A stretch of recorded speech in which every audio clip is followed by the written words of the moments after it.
प्रकाश महाजन आहेत मनसेचे, त्यांनी टीका केलेली आहे. अर्धवट माहिती असली आणि माणसाला स्वतःच्या भावाचं नाव मोठं आहे त्यामुळे यांना लोक विचारतात. त्यामुळे माहिती नसली, माहिती घ्यायची नाही, काय घ्यायची नाही आणि मग आपलं काहीतरी डायलॉग मारून काहीतरी चर्चेत राहण्यासाठी म्हणून अर्धवट ज्ञानाचा आधार घेऊन काहीतरी बोलायचं. त्यांना माहिती आहे काय की पहिलं तुळजाभवानीचं मंदिर हे माझ्या हातून 2004 साली बांधलं. हा जीर्णोद्धार होता. रस्त्यावरचं मंदिर काढून आम्ही लोकांना रस्ता मोकळा करून दिला आणि नवीन मंदिर. तर हिंदू आणि देऊळ बांधण्याचा काय संबंध आहे? म्हणजे काय हिंदू होण्यासाठी ते देऊळ बांधावं लागणार का काही? म्हणजे असं काय आदेश निघाला आहे का महाजनांचा? आणि मी हिंदू आहे की नाही हे महाजन ठरवणार. त्याला काय अधिकार दिला आहे सर्टिफिकेट देण्याचा?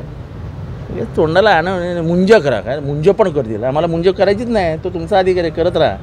तुम्ही जो आमच्याकडनं अधिकार काढून घेतला होता ना शिक्षणाचा, पाणी न पिण्याचा, गावाच्या बाहेर राहण्याचा, तो अधिकार आम्ही खेचून घेतला संविधानातून. तो मंजीचा अधिकार तुमच्याकडेच ठेवा, तुम्हीच करा तुमची मुंज. हिंदूंशिवाय राजकारण करू शकत नाही असं कोणी सांगितलं? हा देश धर्मनिरपेक्ष आहे आणि तो संविधानाने धर्मनिरपेक्ष केला आहे.